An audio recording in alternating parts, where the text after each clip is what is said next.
저는 오늘 며느리 장례식장에서 쫓겨났습니다. 아니, 정확히 말하면 제가 스스로 나온 겁니다. 사람들 눈초리가 너무 따가워서요. 다들 수군거리더군요. 저 할머니 때문에 며느리가 고생했다던데 참 독하게도 며느리 부렸다지 입이 10개라도 할 말이 없었습니다. 다 사실이니까요. 제 이름은 박순덕입니다. 올해 78입니다. 며느리 이지혜는 49세에 세상을 떠났습니다.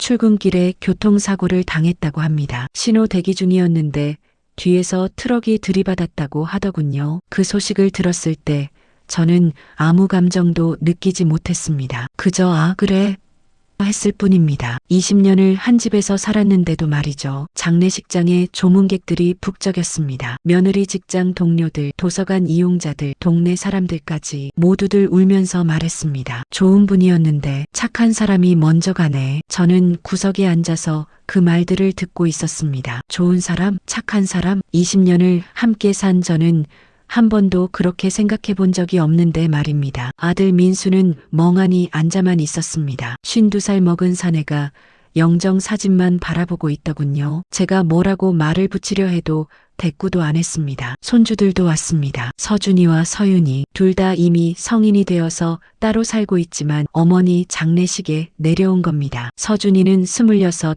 회사 다니고 있고 서윤이는 24세 대학원을 다닙니다. 장례식 첫날 저녁이었습니다. 조문객들이 다 돌아가고 조용해졌을 때 제 휴대전화가 울렸습니다. 여보세요? 환자 보호자이신 박순덕 님 맞으십니까? 네, 그런데요. 안녕하세요. 세브란스 병원 행정실입니다. 고 이지혜 님께서 대납하시던 입원비 건으로 연락드렸습니다. 저는 귀를 의심했습니다. 뭐라고요? 무슨 입원비요? 박순덕 환자분의 입원비를 고인께서 지난 3년간 대신 납부해 오셨는데요. 총액이 830만 원입니다. 이제 직접 납부하셔야 할 것 같아서 전화를 끊은 뒤에도 저는 한참을 멍하니 앉아 있었습니다. 무슨 소리인지 이해가 안 됐습니다. 며느리가 제 병원비를 냈다고요? 3년 동안이나? 사실 저는 3년 전부터 병원을 다녔습니다. 고혈압에 당뇨까지 있어서 한 달에 한 번씩 병원에 가야 했습니다. 입원도 2번 했었고요. 그런데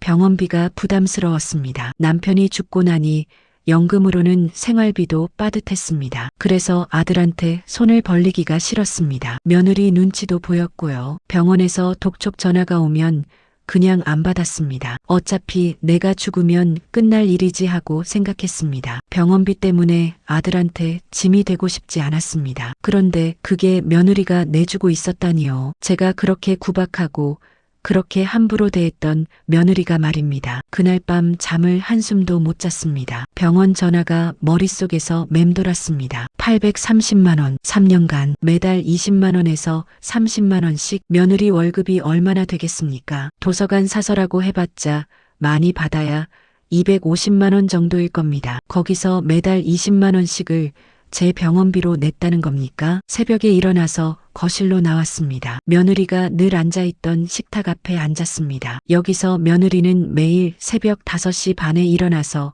아침 준비를 했습니다. 저를 위해서, 아들을 위해서, 그리고 본인 도시락까지 20년을 그렇게 살았습니다. 이튿날 아침 며느리 직장인 도서관에서 연락이 왔습니다. 유품을 정리해 가라고 하더군요. 아들은 회사에 출근해야 한다며 저보고 다녀오라고 했습니다. 도서관은 집에서 버스로 30분 거리에 있었습니다. 며느리는 20년간 이 길을 다녔습니다. 비가 오나 눈이 오나 아프나 건강하나 도서관에 도착하니 관장님이 저를 맞아주었습니다. 50대 중반쯤 되어 보이는 여자분이었습니다. 어머님, 이쪽으로 오세요. 지혜 선생님 물건들을 정리해뒀습니다. 사물함을 열자 며느리의 물건들이 보였습니다. 여분의 옷, 화장품, 그리고 낡은 가계부 하나, 가계부를 펼쳤습니다. 며느리의 빼곡한 글씨가 보였습니다. 2월 5일 마이너스 시어머님 병원비 20만 원, 3월 15일 마이너스 시어머님 약값 8만 원, 4월 20일 마이너스 시어머님 입원비 45만 원. 한 장, 한 장 넘길 때마다 손이 떨렸습니다. 3년치 기록이 빼곡했습니다. 영수증도 함께 끼워져 있었습니다. 관장님이 조용히 말했습니다. 지혜 선생님, 점심도 자주 걸으셨어요. 돈을 아껴야 한다고 하시면서요. 뭐라고요? 도시락 싸오셔도 드시는 걸 본 적이 별로 없어요. 동료들이 먹으라고 해도 괜찮다, 다이어트 중이다 하시면서요. 근데 우리는 알았어요. 돈을 아끼시는 거였죠. 관장님은 계속 말을 이었습니다. 한 번은 제가 물어봤어요. 무슨 일이 있으시냐고. 그랬더니 지혜 선생님이 말씀하시더라고요. 시어머니 병원비 때문에 걱정이라고요. 저는 아무 말도 할 수 없었습니다. 아드님한테 말씀드리면 되지 않냐고 했더니 지혜 선생님이 그러시더라고요. 남편한테 짐 되고 싶지 않아요. 어머님도 아드님한테 손 벌리시기 싫어하세요. 제가 할 수 있으면 하는 거죠. 관장님의 눈에 눈물이 맺혔습니다. 어머님, 지혜 선생님 정말 좋은 분이셨어요. 한 번도 시어머니 흉을 본 적이 없으세요. 힘드셔도 그냥 웃으시면서 괜찮다고만 하셨어요. 저는 고개를 숙였습니다. 부끄러웠습니다. 집으로 돌아오는 길, 가계부를 꼭 쥐고 버스에 앉아 있었습니다. 창밖을 보면서 생각했습니다. 며느리는 매일 이 길을 오갔겠구나. 이 버스를 타고 이 풍경을 보면서 무슨 생각을 했을까요? 시어머니 얼굴이 떠올랐을까요? 제가 아침마다 투덜댄 모습, 반찬 투정하던 모습, 차갑게 대하던 모습들이요. 그래도 며느리는 매일 제 병원비를 생각했습니다. 제가 아프지 않게, 제가 건강하게 살 수 있게. 본인은 점심도 걸으면서 말입니다. 집에 도착했을 때는 저녁 때였습니다. 아들이 현관문을 열어주더군요. 엄마, 어떻게 오셨어요? 대답 대신 저는 가계부를 아들 손에 쥐어줬습니다. 아들은 가계부를 펼쳐보고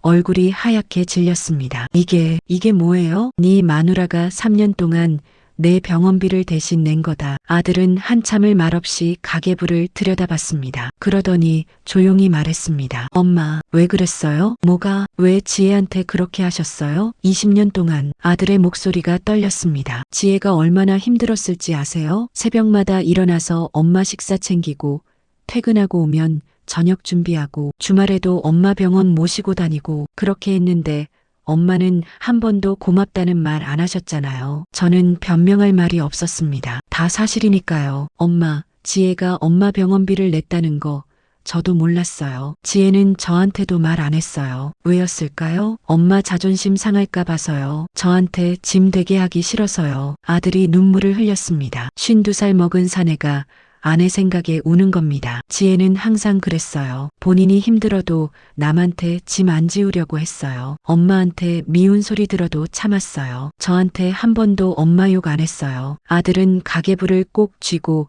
자기 방으로 들어갔습니다. 문 닫는 소리가 들렸습니다. 그리고 흐느끼는 소리가 들려왔습니다. 저는 거실 소파에 그냥 주저앉았습니다. 그날 밤 며느리 방을 들어가 봤습니다. 20년을 함께 살면서 며느리 방에 제대로 들어가 본 적이 없었습니다. 방은 깔끔하게 정리되어 있었습니다. 책장에는 책들이 가지런히 꽂혀 있었고 책상 위에는 작은 화분이 놓여 있었습니다. 서랍을 열어봤습니다. 수첩 하나가 눈에 띄었습니다. 펼쳐보니 며느리의 메모들이 빼곡했습니다. 시어머님 고혈압약 처방 날짜 마이너스 매월 15일. 시어머님 좋아하시는 호박죽 맛집 마이너스 종로 식당. 시어머님 허리 아프시니 방석 교체 마이너스 6개월마다. 한 줄 한 줄 읽을 때마다 가슴이 무너졌습니다. 더 깊은 서랍을 열자 통장들이 나왔습니다. 며느리 명의의 통장들이었습니다. 적금 통장 3개가 해지되어 있었습니다. 해지 날짜를 보니 제가 입원했던 시기와 겹쳤습니다. 며느리는 본인 적금을 깨서 제 병원비를 낸 겁니다. 또 다른 통장에는 친정 어머니께 빌린 돈 300만 원이라는 메모가 붙어 있었습니다. 며느리는 친정 어머니한테까지 돈을 빌려서 제 병원비를 낸 겁니까? 손이 부들부들 떨렸습니다. 화가 나서가 아닙니다. 부끄러워서였습니다. 저는 20년 동안 이 며느리한테 뭘 해줬습니까? 고맙다는 말 한마디 제대로 한 적이 있습니까? 옷장을 열어봤습니다. 며느리 옷들이 걸려 있었습니다. 그런데 옷이 별로 없었습니다. 봄옷 2벌, 여름옷 3벌, 겨울 코트 1벌. 49살 여자의 옷치고는 너무 적었습니다. 옷들도 다 낡아 있었습니다. 색이 바래고 어디는 실밥이 풀린 것도 있었습니다. 며느리는 본인 옷을 사지 않았습니다. 3년간 단 한 벌도 사지 않은 겁니다. 그 돈으로 제 병원비를 냈으니까요. 문득 생각났습니다. 작년 겨울 며느리가 헌 코트를 입고 있는 걸 보고 제가 뭐라고 했었죠. 옷이 그게 뭐냐? 사람이 그렇게 후줄근하게 다니면 어떡하냐? 우리 아들 얼굴에 먹칠하게. 며느리는 그냥 죄송합니다 하고 고개를 숙였습니다. 옷장 깊숙한 곳에서 편지 봉투 하나를 발견했습니다. 어머님께 라고 적혀 있었습니다. 손이 떨렸습니다. 봉투를 열까 말까 한참을 망설였습니다. 하지만 결국 열었습니다. 편지지를 펼쳤습니다. 며느리의 글씨였습니다. 날짜를 보니 2년 전에 쓴 편지였습니다. 어머님께 이 편지를 쓰는 이유는 혹시 제가 먼저 가게 된다면 어머님이 오해하실까 봐서입니다. 첫 문장부터 눈물이 났습니다. 며느리는 본인이 먼저 죽을 거라는 생각을 하고 있었던 겁니까? 편지는 계속 이어졌습니다. 어머님이 저를 좋아하지 않으신다는 거 압니다. 20년을 함께 살았는데 한 번도 제 이름을 다정하게 불러주신 적 없으시니까요. 제가 부족해서 그런 거겠죠. 눈물이 뚝뚝 떨어져서 편지가 젖었습니다. 며느리는 알고 있었습니다. 제가 며느리를 좋아하지 않는다는 걸, 20년간 한 번도 다정하게 대하지 않았다는 걸. 하지만 어머님은 제 남편의 어머니시고 제 아이들의 할머니세요. 그리고 혼자 사시는 어른이세요. 며느리는 저를 그냥 혼자 사는 어른으로 봤습니다. 미운 시어머니가 아니라 외로운 노인으로 본 겁니다. 시아버지 돌아가신 후 어머님이 얼마나 외로우실까 생각했어요. 겉으로는 강하신 척 하셔도 밤마다 한숨 쉬시는 거 들었어요. 가슴이 무너졌습니다. 며느리는 알고 있었습니다. 제가 남편 없이 얼마나 외로운지. 밤마다 한숨 쉬는 것도 들었다고 합니다. 병원비는 제가 낼 수 있어서 냈습니다. 민수 오빠한테 말하면 오빠가 힘들어할까봐, 어머님 자존심 상하실까봐 말 안 했어요. 며느리는 제 자존심까지 생각해줬습니다. 아들 앞에서 초라해 보이고 싶지 않을 제 마음을 헤아린 겁니다. 아드님 앞에서 초라해 보이고 싶지 않으실 거 아니에요. 저도 어머니 입장이 되어봐서 압니다. 편지의 마지막 부분이었습니다. 어머님께서 건강하게 오래 사셔야 서준이, 서윤이가 할머니를 더 만날 수 있잖아요. 손주들은 할머니 많이 사랑해요. 제가 그렇게 가르쳤어요. 며느리는 손주들한테 저를 사랑하라고 가르쳤습니다. 본인은 저한테 매일 구박을 받으면서도 말입니다. 어머님이 건강하셨으면 좋겠습니다. 제가 잘은 못했지만 미워하지는 마세요. 20년간 며느리로 살게 해주셔서 감사합니다. 항상 건강하세요. 며느리 지혜 올림. 편지를 다 읽고 나니 온몸에 힘이 빠졌습니다. 그대로 며느리 방 바닥에 주저앉아서 울었습니다. 20년이었습니다. 20년을 함께 살면서 저는 이 며느리한테 뭘 해줬습니까? 아침마다 반찬 투정하고 집안일에 이래라 저래라 간섭하고 친정 가는 것도 눈치 주고 명절 때마다 다른 며느리들과 비교하고 손주 키우는 것도 트집 잡고 고맙다는 말 한마디 수고했다는 말 한마디 제대로 해본 적이 없습니다. 며느리는 그런 저를 20년간 참았습니다. 한 번도 대들지 않았습니다. 한 번도 친정 식구들한테 시댁 흉을 보지 않았습니다. 그리고 제가 아프니까 몰래 병원비를 대신 냈습니다. 본인은 점심도 거르고 옷도 안 사고 적금도 깨고 친정 어머니한테 돈까지 빌려가면서요. 며느리 방에서 한참을 울고 나서야 밖으로 나왔습니다. 새벽 3시였습니다. 거실로 나오니 아들이 소파에 앉아 있었습니다. 잠을 못 자는 모양이었습니다. 엄마, 미안하다. 처음으로 아들한테 사과했습니다. 네 마누라한테 내가 너무했다. 20년 동안 정말 너무했다. 아들도 울었습니다. 엄마, 이제 어떡해요? 지혜한테 고맙다는 말도 미안하다는 말도 못해요. 이제 너무 늦었어요. 맞습니다. 너무 늦었습니다. 며느리는 이제 이 세상 사람이 아닙니다. 아무리 사과해도 아무리 고맙다고 말해도 들을 수가 없습니다. 그날 밤 저는 처음으로 깨달았습니다. 제가 얼마나 큰 사람을 잃었는지를. 장례식 이틀째 되는 날이었습니다. 며느리 친정 식구들이 왔습니다. 며느리 어머니, 그러니까 사돈이 저를 보더니 고개를 돌렸습니다. 당연한 일이었습니다. 사돈은 다 알고 있었을 겁니다. 딸이 시댁에서 얼마나 힘들게 살았는지 말입니다. 빈소에서 사돈을 마주쳤습니다. 사돈은 75쯤 되어 보였습니다. 저보다 3살 아래였습니다. 사돈, 제가 말을 붙이자 사돈이 차갑게 말했습니다. 이제 와서 뭐 하실 말씀이 있으신가요? 할 말이 없었습니다. 사돈이 계속 말했습니다. 우리 지혜가 300만 원 빌려갈 때 이유를 물었어요. 그랬더니 시어머니 병원비 때문이라고 하더군요. 저는 고개를 들 수가 없었습니다. 제가 말렸어요. 본인 건강도 챙겨야 한다고요. 시어머니가 그렇게 며느리한테 잘해주는 것도 아니면서 왜 그러냐고요. 사돈의 목소리가 떨렸습니다. 그런데 우리 지혜가 뭐라고 했는지 아세요? 엄마, 어머님 혼자시잖아요. 제가 도와드릴 수 있으면 돕는 거죠. 이렇게 말하더라고요. 눈물이 났습니다. 며느리는 친정 어머니한테도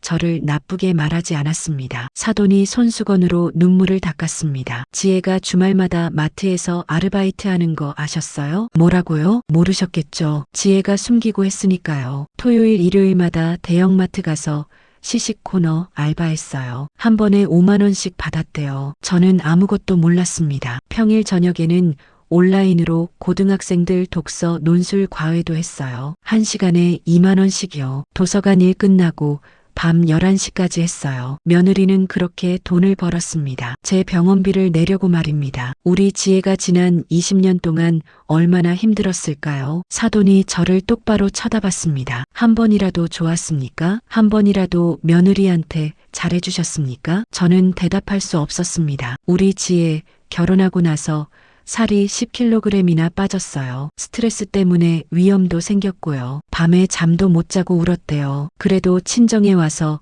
한 번도 시어머니 욕 안 했어요. 사돈의 목소리가 점점 커졌습니다. 엄마, 어머님도 외로우신 거야. 이해해야지. 이렇게만 말했어요. 사돈댁, 그게 사람이 할 짓입니까? 사돈이 돌아서려다가 다시 저를 봤습니다. 그래도 우리 지혜는 끝까지 사돈댁을 나쁘게 안 말했어요. 손주들한테도 할머니 사랑하라고 가르쳤고요. 그게 얼마나 대단한 건지 아십니까? 사돈이 흐느끼기 시작했습니다. 우리 지혜 너무 착해서 손해만 보고 산 거예요. 왜 그렇게 착하게만 살았는지, 왜 본인 마음도 좀 챙기지 않고 며느리 동생이 어머니를 부축해서 데리고 갔습니다. 저는 그 자리에 그냥 서 있었습니다. 주변 사람들이 수군거리는 소리가 들렸습니다. 저 할머니 때문에 며느리가 고생했다던데 참 독하게도 부렸대. 그날 오후 며느리 직장 동료들이 찾아왔습니다. 도서관에서 함께 일하던 사람들이었습니다. 한 분이 제게 다가왔습니다. 40대 초반쯤 되어 보이는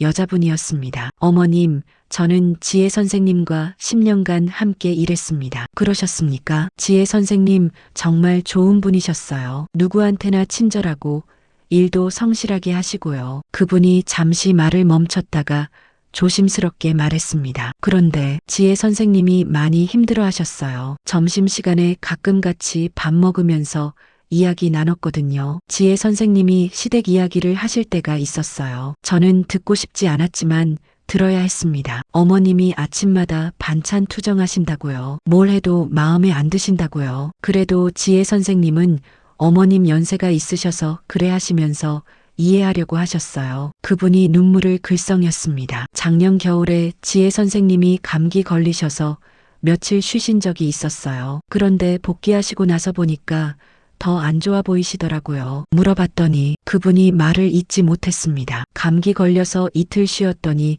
어머님이 화내셨다고 하더라고요. 아픈 것도 마음먹기 나름이다. 며느리가 게으르니까 아프다 이렇게 말씀하셨대요. 저는 그 말이 기억났습니다. 작년 겨울 며느리가 감기 걸려서 누워있는데 제가 그렇게 말했습니다. 그래도 지혜 선생님은 저희한테 어머님 욕을 안 하셨어요. 그냥 제가 건강관리를 잘 못해서 그래요 하시면서 본인 탓만 하셨어요. 그분이 손수건을 꺼내 눈물을 닦았습니다. 어머님, 지혜 선생님이 어머님 병원비 대신 내신 거 저희도 알았어요. 점심도 안 드시고 커피 한 잔도 안 사드시고 그러시길래 이상해서 물어봤거든요. 그랬더니 지혜 선생님이 조용히 말씀하시더라고요. 시어머니가 아프신데 병원비가 부담되시는 것 같다고요. 그래서 본인이 도와드리는 거라고요. 저는 아무 말도 할 수 없었습니다. 저희가 말렸어요. 본인 건강도 챙겨야 한다고요. 그런데 지혜 선생님이 뭐라고 하셨는지 아세요? 그분이 저를 똑바로 쳐다봤습니다. 어머님이 건강하셔야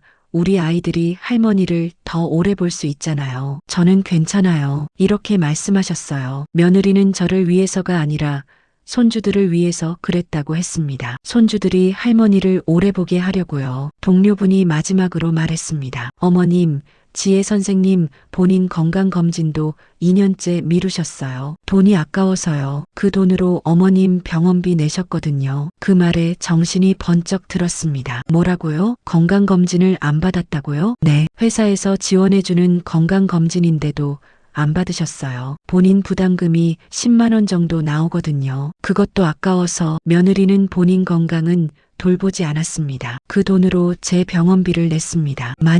만약에 지혜 선생님이 건강검진을 받으셨다면 동료분이 말을 잇지 못하고 울기 시작했습니다. 그날 저녁 집으로 돌아왔을 때 손주들이 와 있었습니다. 서준이와 서윤이였습니다. 서준이는 26살에 회사를 다니고 있었고 서윤이는 24살에 대학원에 다니고 있었습니다. 둘 다 독립해서 살고 있어서 자주 보지는 못했습니다. 할머니, 서윤이가 저를 보더니 눈물을 흘렸습니다. 왜 그러니? 엄마가. 서윤이는 말을 잇지 못하고 울기만 했습니다. 서준이가 동생을 안아줬습니다. 할머니, 앉으세요. 할머니한테 드릴 말씀이 있어요. 거실 소파에 앉았습니다. 서준이가 조심스럽게 말했습니다. 할머니, 엄마 물건 정리하다가 이거 찾았어요. 서준이가 작은 상자를 내밀었습니다. 열어보니 통장 2개가 들어있었습니다. 이게 뭐냐? 엄마가 우리 이름으로 만들어둔 적금이에요. 저 이름으로 하나, 서윤이 이름으로 하나요. 통장을 펼쳐봤습니다. 며느리가 매달 10만 원씩 넣어둔 흔적이 있었습니다. 엄마가 우리 몰래 용돈 모아주신 거예요. 나중에 우리가 결혼할 때 쓰라고요. 서준이의 목소리가 떨렸습니다. 그런데 할머니, 엄마는 본인 적금은 다 깨셨더라고요. 그게 무슨 말이냐? 서윤이가 대답했습니다. 할머니 병원비 때문에요. 엄마가 본인 적금 3개를 다 해지하셨어요. 그런데 우리 적금은 한 번도 안 건드리셨어요. 며느리는 본인 돈은 다 쓰면서도 손주들 돈은 지킨 겁니다. 엄마가 얼마나 힘들었을까요? 서윤이가 울면서 말했습니다. 우리한테 용돈 모아주시려고 주말마다 아르바이트 하시고 저녁에는 과외까지 하시고 그러면서 할머니 병원비도 내시고. 서준이가 말했습니다. 할머니, 엄마 휴대전화 보니까 메모가 있더라고요. 서준이가 며느리 휴대전화를 꺼냈습니다. 이거 읽어보세요. 메모장을 열어봤습니다. 며느리가 적어둔 메모들이 빼곡했습니다. 시어머님, 고혈압약 마이너스 매월 15일 처방. 시어머님, 당뇨약 마이너스 아침 저녁 식후. 시어머님, 허리 안 좋으시니 무거운 거 들지 않게. 시어머님, 소화 안 되시니 저녁은 가볍게. 시어머님 생신 마이너스 올해는 미역국 꼭 끓여드리기. 한 줄 한 줄이 제 가슴을 찔렀습니다. 서윤이가 조용히 말했습니다. 할머니, 제가 고등학교 다닐 때 엄마랑 싸운 적이 있어요. 무슨 일이었는데? 할머니가 엄마한테 심하게 하시는 거 보고 제가 화가 나서 엄마한테 왜 참고 사냐고 물었어요. 서윤이가 눈물을 닦았습니다. 그런데 엄마가 뭐라고 하셨는지 아세요? 할머니는 외로우신 거야. 할아버지 돌아가시고 얼마나 힘드시겠니? 이렇게 말씀하셨어요. 며느리는 딸한테도 저를 감싸줬습니다. 제가 그랬어요. 그래도 엄마한테 너무 심하잖아요 라고요. 그랬더니 엄마가. 서윤이가 흐느끼기 시작했습니다. 할머니도 한 번쯤은 고맙다고 말씀하실 거야. 사람은 다 마음이 있으니까 조금만 더 기다려보자. 이렇게 말씀하셨어요. 저는 가슴이 무너지는 것 같았습니다. 며느리는 제가 언젠가는 고맙다고 말할 거라고 믿었습니다. 20년을 기다렸습니다. 그런데 할머니는 한 번도 그 말 안 하셨잖아요. 서윤이의 말에 할 말이 없었습니다. 맞습니다. 저는 한 번도 고맙다고 말하지 않았습니다. 서준이가 말했습니다. 할머니, 엄마가 작년에 교통사고 날 뻔한 적 있으셨어요. 아셨어요? 모르는데 엄마가 말씀 안 하셨나 봐요. 작년 가을에 횡단보도 건너시다가 차한테 부딪힐 뻔하셨대요. 옆에 있던 사람이 엄마를 잡아당겨서 겨우 살았다고 하시더라고요. 왜 그런 일이 있었는지 물었습니다. 엄마가 너무 피곤하셔서 멍하니 걸으시다가 그랬대요. 밤늦게까지 과외하시고 새벽에 일어나서 할머니 아침 준비하시고 그러니까 피곤하셨던 거죠. 며느리는 과로로 정신이 없었던 겁니다. 저 때문에요. 그런데 할머니, 엄마가 그때 뭐라고 하셨는지 아세요? 뭐라고 했는데 아직 죽으면 안 돼. 시어머님 모셔야 하는데 이렇게 말씀하셨대요. 서준이가 눈물을 흘렸습니다. 엄마는 죽을 뻔한 순간에도 할머니 걱정하셨어요. 본인 걱정이 아니라요. 며느리는 죽음 앞에서도 저를 생각했습니다. 제가 혼자 남겨질까봐 걱정했습니다. 할머니, 엄마가 왜 그렇게까지 하셨을까요? 서준이가 물었습니다. 저도 알고 싶었습니다. 왜 며느리는 그렇게까지 했을까요? 할머니, 엄마가 제 대학 졸업식 날 저한테 그러셨어요. 서준이가 조용히 말했습니다. 서준아, 할머니한테 잘해드려라. 할머니는 외로우신 거야. 할아버지 돌아가시고 아무도 없잖니. 우리가 할머니한테 잘해야 해. 며느리는 아들한테도 저를 잘 모시라고 했습니다. 할머니가 가끔 심하게 말씀하셔도 이해해라. 연세가 있으시니까 그러시는 거야. 화내지 마라. 며느리는 손주들한테 저를 이해하라고 가르쳤습니다. 본인은 20년간 구박을 받으면서도요. 엄마가 항상 그러셨어요. 너희 할머니는 좋은 분이야. 그냥 표현을 못하실 뿐이야.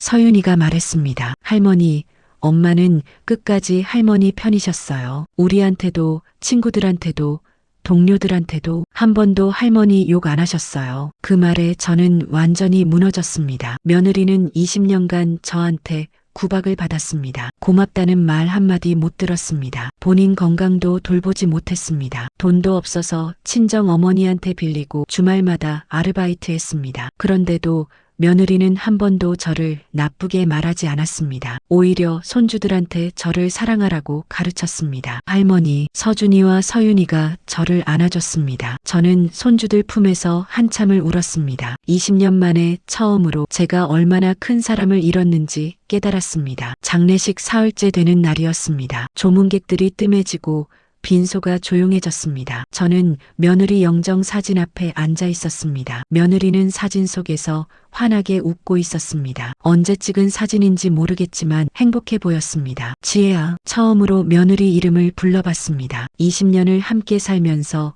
며느리 이름을 다정하게 불러본 적이 없었습니다. 항상 며느리의 이렇게만 불렀습니다. 지혜야, 미안하다. 눈물이 났습니다. 할머니가 너무 못했다. 며느리 영정 사진을 보면서 생각했습니다. 20년간의 일들이 주마등처럼 스쳐갔습니다. 며느리가 처음 우리 집에 왔을 때가 기억났습니다. 29살이었습니다. 수줍게 웃으면서 어머님, 잘 부탁드립니다 하고 인사했습니다. 그때 저는 어떻게 했습니까? 우리 아들한테는 과분한데 뭐 이렇게 말했습니다. 며느리의 얼굴이 굳어지던 게 기억납니다. 그날부터 며느리는 항상 조심했습니다. 제 눈치를 봤습니다. 뭘 해도 제가 뭐라고 할까봐 불안해했습니다. 저는 그게 당연하다고 생각했습니다. 며느리란 원래 그런 거라고 생각했습니다. 며느리가 첫 아이 서준이를 낳았을 때가 기억났습니다. 출산하고 3일 만에 퇴원했습니다. 집에 돌아온 며느리는 아기를 돌보느라 정신이 없었습니다. 밤에 아기가 울면 며느리는 잠도 못 자고 아기를 달랬습니다. 그런데 저는 뭐라고 했습니까? 애가 우는 게 엄마가 젖을 제대로 못 먹여서 그래. 애 키우는 것도 제대로 못해? 며느리는 죄송합니다 하고 고개만 숙였습니다. 눈에는 눈물이 가득했지만 참았습니다. 지금 생각하니 며느리는 그때 산후 우울증이었던 것 같습니다. 그런데 저는 위로는커녕 구박만 했습니다. 며느리가 둘째 서윤이를 낳았을 때도 마찬가지였습니다. 출산 후 몸조리도 제대로 못했습니다. 딱 일주일 쉬고 나서 다시 집안일을 했습니다. 아기 돌보고 큰애 챙기고 시어머니 식사 준비하고 며느리 친정 어머니가 와서 며느리 좀 쉬게 해달라고 했습니다. 그런데 저는 어떻게 했습니까? 요즘 며느리들은 다 약해. 옛날 사람들은 애 낳고 사흘 만에 일어났어. 사돈은 아무 말 없이 돌아갔습니다. 며느리는 그날 밤 울었습니다. 방에서 소리 죽여 우는 소리가 들렸습니다. 저는 모르는 척했습니다. 며느리가 도서관에 취직했을 때가 기억났습니다. 아이들이 초등학교에 들어간 뒤였습니다. 며느리는 기뻐했습니다. 어머님, 제가 취직했어요. 하면서 환하게 웃었습니다. 20년간 본 며느리의 표정 중에 가장 밝은 얼굴이었습니다. 그런데 저는 뭐라고 했습니까? 직장 다닌다고 집안일 소홀히 하면 안 돼. 시어머니 식사는 누가 챙기고. 며느리의 웃음이 사라졌습니다. 아침 일찍 준비해 놓을게요. 걱정 마세요 하고 조용히 말했습니다. 그날부터 며느리는 새벽 5시 반에 일어났습니다. 제 아침을 준비하고 아이들 도시락을 싸고 그리고 출근했습니다. 남편이 죽었을 때가 기억났습니다. 3년 전 가을이었습니다. 갑자기 쓰러져서 병원에 실려갔지만 결국 돌아가셨습니다. 저는 정신이 나갔습니다. 45년을 함께 산 남편이었습니다. 장례식 내내 울기만 했습니다. 밥도 먹지 않고 물도 마시지 않았습니다. 그때 며느리가 옆에 있었습니다. 제 손을 잡고 있었습니다. 어머님, 물 좀 드세요. 이러시면 안 돼요. 며느리는 3일 밤낮을 제 곁에서 떠나지 않았습니다. 제가 쓰러질까봐 지켰습니다. 그런데 저는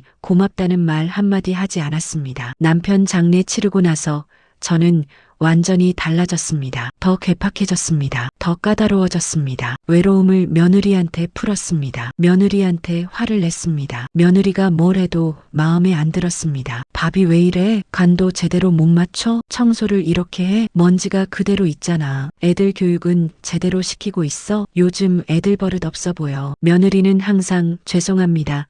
다음부터 잘할게요 하고 대답했습니다. 한 번도 대들지 않았습니다. 저는 그게 당연하다고 생각했습니다. 남편 죽고 나서 아들 내외한테 같이 살자고 했습니다. 혼자 있기가 너무 외로웠습니다. 며느리는 반대하지 않았습니다. 아들이 망설일 때 며느리가 먼저 말했습니다. 어머님 혼자 계시면 외로우시잖아요. 모시고 사는 게 맞아요. 그렇게 같이 살기 시작했습니다. 그때부터 며느리의 고생이 시작된 겁니다. 저는 며느리 방까지 간섭했습니다. 며느리 물건 배치도 마음에 안 들고, 며느리 옷차림도 마음에 안 들고, 며느리가 보는 텔레비전 프로그램도 마음에 안 들었습니다. 며느리는 다 참았습니다. 한 번도 싫어요, 하기 싫어요 하고 말하지 않았습니다. 명절이 다가올 때마다 저는 며느리를 더 괴롭혔습니다. 차례상은 이렇게 차리는 게 아니야. 다시 해. 나물이 이게 뭐야? 간도 안 맞고. 다른 집 며느리들은 안 그런데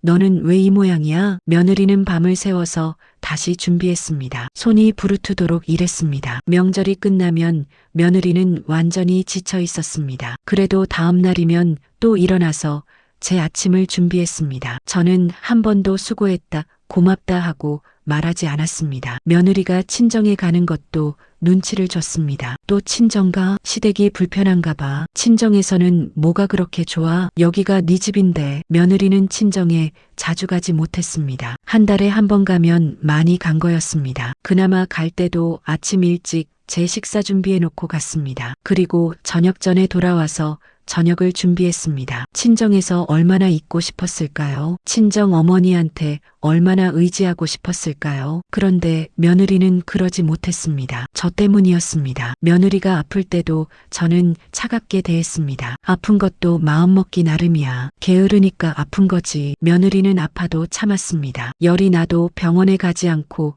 집에서 약만 먹었습니다. 병원비가 아까워서였을 겁니다. 그렇게 참다가 결국 크게 아파서 병원에 입원한 적도 있었습니다. 그때도 저는 며느리를 걱정하지 않았습니다. 오히려 며느리가 입원해서 집안일을 누가 하냐고 투덜댔습니다. 아들이 화를 냈습니다. 엄마, 지혜가 아픈데 그런 말씀하시면 어떡해요? 저는 그때도 깨닫지 못했습니다. 제가 얼마나 나쁜 사람인지를. 며느리가 제 병원비를 내기 시작한 게 3년 전부터였습니다. 남편이 죽고 제가 몸이 안 좋아지면서부터였습니다. 병원에 자주 가야 했습니다. 고혈압에 당뇨, 그리고 심장도 안 좋아졌습니다. 입원도 2번 했습니다. 한 번은 일주일, 한 번은 보름 정도 입원했습니다. 병원비가 많이 나왔습니다. 그런데 저는 아들한테 말하기가 싫었습니다. 며느리 눈치도 보였습니다. 그래서 병원비 독촉 전화가 와도 안 받았습니다. 나중에 내지 뭐하고 생각했습니다. 그 병원비를 며느리가 대신 냈던 겁니다. 지금 생각해보니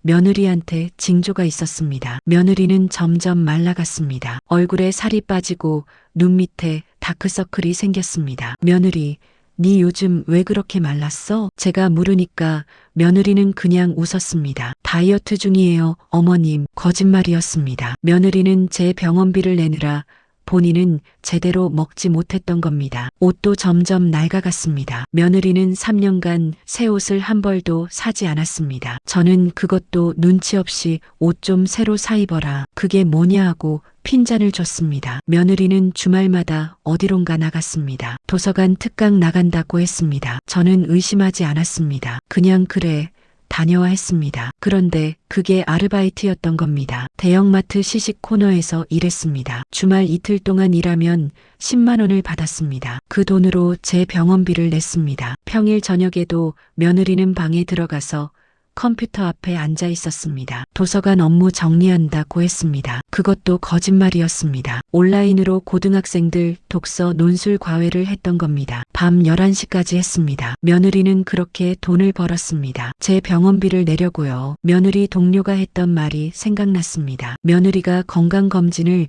2년째 미뤘다고 했습니다. 만약 며느리가 건강검진을 받았다면 어땠을까요? 혹시 몸에 이상이 있었던 건 아닐까요? 교통사고로 죽었지만 어쩌면 며느리는 이미 아팠던 건 아닐까요? 과로로 스트레스로 제대로 먹지 못해서. 그런데 며느리는 건강검진을 받지 않았습니다. 그 돈으로 제 병원비를 냈습니다. 저 때문에 며느리는 본인 건강을 돌보지 못했습니다. 저 때문에 며느리는 제대로 먹지도 쉬지도 못했습니다. 며느리를 죽인 건 교통사고가 아니라 저였습니다. 며느리 영정 사진 앞에서 저는 한참을 울었습니다. 지혜야, 미안하다. 정말 미안하다. 고개를 숙이고 사죄했습니다. 할머니가 너무 못했다. 20년 동안 니한테 정말 못했다. 며느리는 사진 속에서 그냥 웃고 있었습니다. 아무 대답이 없었습니다. 고맙다는 말 한 번 못 해봤다. 수고했다는 말, 사랑한다는 말 한 번도 못 해봤다. 눈물이 멈추지 않았습니다. 이제 너한테 할 수 있는 게 아무것도 없다. 용서를 빌 수도 없다. 너는 이제 내 말을 들을 수 없으니까. 그때 누군가 제 어깨에 손을 얹었습니다. 며느리 친정어머니 사돈이었습니다. 사돈이 제 옆에 앉았습니다. 둘 다 며느리 영정 사진을 바라봤습니다. 한참을 말없이 앉아 있다가 사돈이 조용히 말했습니다. 우리 지혜 참 착했어요. 네, 너무 착해서 손해만 봤어요. 남한테 싫은 소리 한 번 못하고. 사돈의 목소리가 떨렸습니다. 근데 그게 우리 지혜의 장점이기도 했어요. 누구한테나 따뜻하게 대하고 남을 배려하고. 사돈이 계속 말했습니다. 지혜가 어렸을 때부터 그랬어요. 동생들 챙기고 친구들 도와주고 본인이 힘들어도 남한테 짐 안 지우려고 했어요. 저는 고개를 숙이고 들었습니다. 시집 보낼 때 걱정했어요. 착하기만 해서 시댁에서 고생하는 거 아닌가. 그런데 우리 지혜가 그러더라고요. 엄마 걱정 마. 나 잘할 수 있어. 사돈이 눈물을 닦았습니다. 근데 우리 지혜가 20년 동안 얼마나 힘들었을까요? 정말 죄송합니다. 저는 사돈한테 사과할 수밖에 없었습니다. 사돈댁 화내려고 온 거 아니에요. 사돈이 저를 봤습니다. 지혜가 사돈댁을 한 번도 원망하지 않았어요. 힘들어도 어머님 입장도 이해가 간다고 했어요. 며느리는 끝까지 저를 감싸줬습니다. 지혜가 그러더라고요. 어머님도 할아버지 돌아가시고 외로우신 거야. 내가 조금만 더 잘하면 돼. 며느리는 항상 본인이 부족해서 그렇다고 생각했습니다. 제가 잘못한 게 아니라 며느리 본인이 잘못했다고 생각했습니다. 사돈댁, 우리 지혜 용서해 주세요. 지혜가 사돈댁한테 더 잘 못해드린 거 용서해 주세요. 사돈의 말에 저는 울음을 터뜨렸습니다. 사돈, 제가 용서를 빌어야죠. 따님한테 너무 못했습니다. 저는 사돈한테 고개를 숙였습니다. 따님이 저한테 얼마나 잘해줬는지 이제야 알았습니다. 죽고 나서야 알았습니다. 사돈도 울었습니다. 우리 지혜, 하늘에서는 편히 쉬었으면 좋겠어요. 이 세상에서는 너무 힘들게 살았으니까. 둘은 며느리 영정 앞에서 함께 울었습니다. 며느리를 사랑했던 두 어머니가 함께 눈물을 흘렸습니다. 며느리는 사진 속에서 환하게 웃고 있었습니다. 그 웃음이 너무 아팠습니다. 지혜야, 고마웠다. 그리고 미안하다. 제가 할 수 있는 말은 그것뿐이었습니다. 장례를 치르고 일주일이 지났습니다. 집은 너무 조용했습니다. 며느리가 없으니 모든 게 멈춘 것 같았습니다. 아침이 되어도 부엌에서 소리가 나지 않았습니다. 며느리가 설거지하던 소리, 도마 소리, 그런 것들이 들리지 않았습니다. 아들 민수는 출근도 하지 않고 방에만 있었습니다. 회사에서 휴가를 냈다고 했습니다. 저는 혼자 부엌에 섰습니다. 20년 만에 제가 직접 아침을 준비했습니다. 그런데 손이 떨려서 제대로 할 수가 없었습니다. 밥을 하다가 눈물이 났습니다. 며느리는 20년간 매일 이 일을 했습니다. 단 하루도 쉬지 않고요. 국을 끓이다가 며느리가 생각났습니다. 며느리는 제가 소화가 안 된다고 하면 항상 국을 맑게 끓였습니다. 어머님, 기름기 없이 끓였어요. 드셔보세요. 며느리는 늘 제 건강을 생각했습니다. 제가 혈압이 높다고 하면 간을 싱겁게 했습니다. 제가 당뇨가 있다고 하면 단 음식을 피했습니다. 그런데 저는 뭐라고 했습니까? 맛이 없어. 이게 국이야 뭐야. 며느리는 죄송해요 하고 다시 끓였습니다. 맛을 맞추려고 애썼습니다. 이제야 깨달았습니다. 며느리는 맛이 없게 한 게 아니라 제 건강을 위해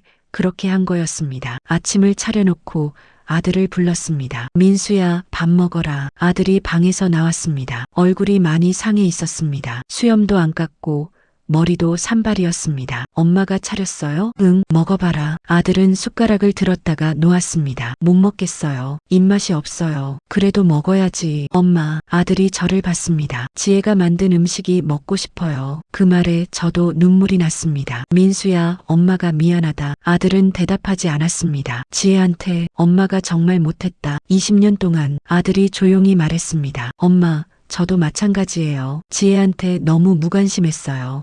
저는 회사 일만 핑계대고 집안일은 다 지혜한테 맡겼어요. 엄마가 지혜한테 심하게 해도 모르는 척했어요. 아들도 자신을 책망하고 있었습니다. 지혜가 힘들다고 말할 때마다 조금만 참아. 엄마 성격이 원래 그래. 이렇게만 말했어요. 지혜 편을 들어주지 않았어요. 아들이 계속 말했습니다. 지혜가 엄마 병원비를 냈다는 것도 몰랐어요. 지혜가 주말마다 아르바이트 하는 것도 몰랐어요. 저녁에 과외하는 것도 몰랐어요. 아들의 목소리가 떨렸습니다. 저는 남편으로서 아무것도 못 해줬어요. 지혜가 얼마나 힘들었는지도 몰랐어요. 민수야, 이제 지혜한테 미안하다는 말도 못해요. 사랑한다는 말도 못해요. 아들은 식탁에 엎드려서 울었습니다. 52살 사내가 아내 생각에 울고 있었습니다. 저도 옆에서 같이 울었습니다. 우리는 둘 다 며느리한테 미안한 사람들이었습니다. 그날 오후 며느리 방을 정리하기 시작했습니다. 아들이 혼자서는 못하겠다고 해서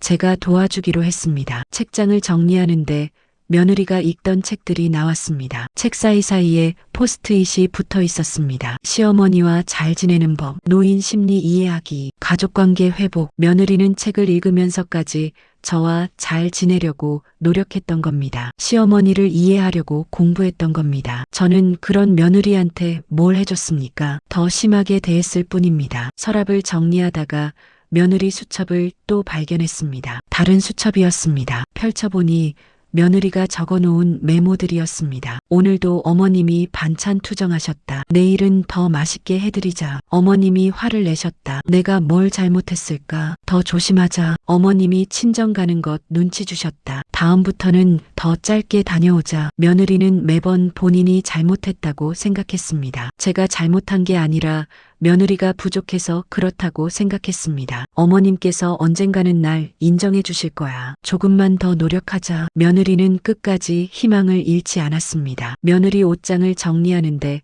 구석에서 작은 상자가 나왔습니다. 열어보니 며느리가 모아둔 물건들이었습니다. 손주들이 어렸을 때 그린 그림들, 가족 사진들, 그리고 제가 며느리한테 준 유일한 선물이 들어 있었습니다. 결혼 10년 되던 해에 제가 며느리한테 손수건 하나를 준 적이 있었습니다. 별 생각 없이 준 건데 며느리는 그걸 소중히 간직하고 있었습니다. 손수건은 한 번도 쓰지 않은 새 것이었습니다. 며느리는 시어머니가 준 유일한 선물이라고 아껴뒀던 겁니다. 그걸 보니 가슴이 미어졌습니다. 상자 밑바닥에서 또 다른 편지를 발견했습니다. 봉투에 서윤이에게 라고 적혀 있었습니다. 아들을 불렀습니다. 민수야, 이거 지혜가 애들한테 쓴 편지 같은데. 아들이 편지를 받아들었습니다. 손이 떨렸습니다. 애들한테 보여줘야겠어요. 서준이랑 서윤이 불러야겠어요. 그날 저녁 손주들이 왔습니다. 서준이와 서윤이에게 며느리 편지를 보여줬습니다. 서윤이가 편지를 펼쳤습니다. 며느리의 글씨가 가득했습니다. 서윤이가 편지를 읽기 시작했습니다. 목소리가 떨렸습니다. 서준아, 서윤아, 엄마가 이 편지를 쓰는 건 혹시 엄마가 너희보다 먼저 가게 될까 봐야. 서준이가 동생 손을 잡아줬습니다. 서윤이는 계속 읽었습니다. 엄마는 너희가 태어났을 때부터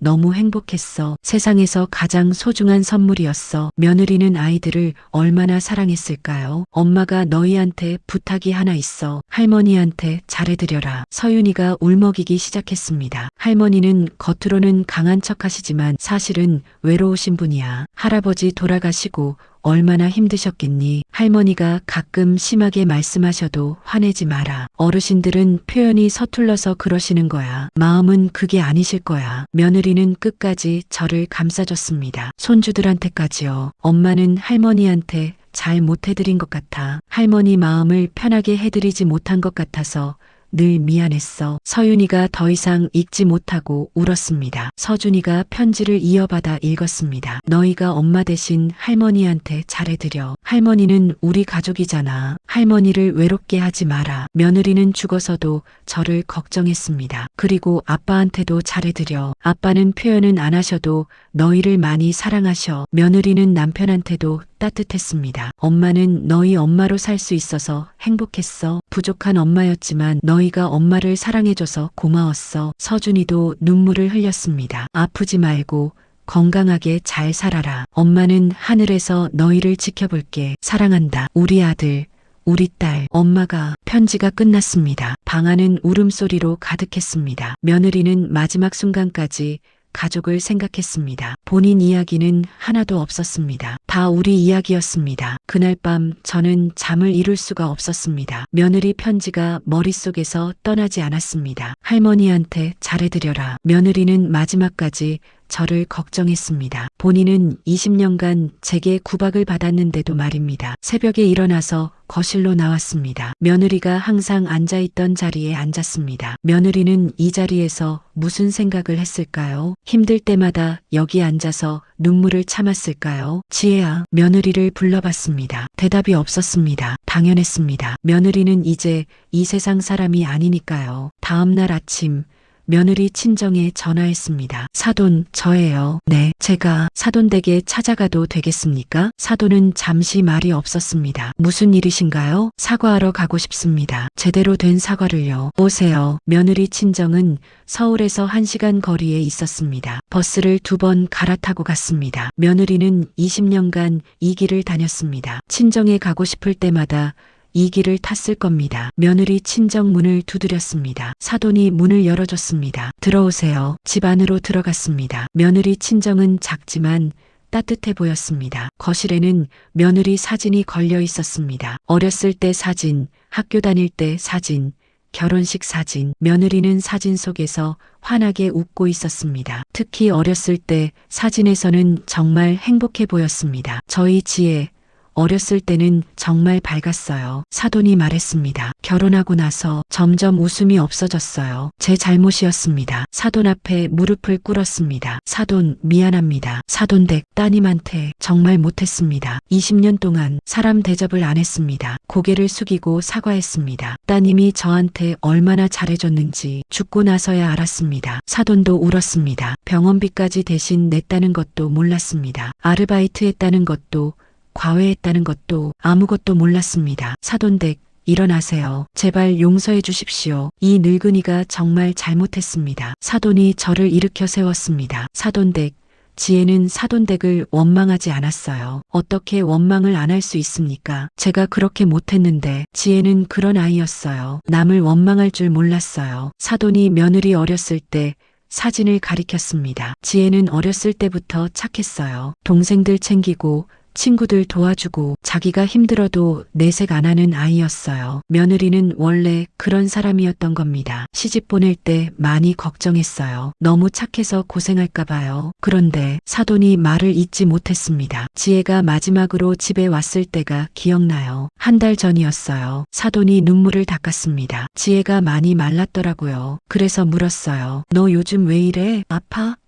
했더니 뭐라고 했습니까? 엄마, 나 괜찮아. 다이어트 중이야 하고 웃더라고요. 근데 제 눈에는 안 괜찮아 보였어요. 며느리는 친정 어머니한테도 걱정 끼치기 싫어서 괜찮은 척 했던 겁니다. 제가 밥을 많이 차려줬어요. 지혜 좋아하는 것들로요. 근데 지혜가 조금만 먹고 배불러 하더라고요. 며느리는 이미 제대로 먹지 못하는 상태였던 겁니다. 그리고는 그게 마지막이었어요. 사돈이 흐느꼈습니다. 만약 제가 그때 더 붙잡고 물어봤다면, 지혜가 얼마나 힘든지 알아챘다면, 사돈, 아니에요. 사돈댁 잘못이 아니에요. 저도 못 알아챘어요. 엄마인데도 말이에요. 두 어머니는 함께 울었습니다. 며느리를 지켜주지 못한 죄책감에 함께 눈물을 흘렸습니다. 사돈, 제가 앞으로 어떻게 살아야 할까요? 제가 물었습니다. 지혜한테 미안한 마음을 어떻게 갚아야 할까요? 사돈이 저를 똑바로 봤습니다. 지혜가 사랑했던 사람들을 잘 돌봐주세요. 무슨 말씀이십니까? 서준이, 서윤이요. 지혜가 그렇게 사랑했던 아이들이잖아요. 그 아이들을 잘 돌봐주세요. 사돈의 말이 맞았습니다. 그리고 본인 건강도 챙기세요. 지혜가 그렇게 애써서 사돈댁 병원비를 냈잖아요. 건강하게 오래 사셔야 지혜가 한 일이 헛되지 않아요. 네, 그게 지혜한테 할 수 있는 마지막 보답이에요. 사돈의 말에 고개를 끄덕였습니다. 맞는 말이었습니다. 며느리가 지켜준 제 생명이었습니다. 그 생명으로 며느리가 사랑했던 사람들을 지켜야 했습니다. 그게 제가 며느리한테 할 수 있는 유일한 속죄였습니다. 며느리 친정을 나오면서 다짐했습니다. 남은 인생을 며느리가 사랑했던 사람들을 위해 살겠다고요.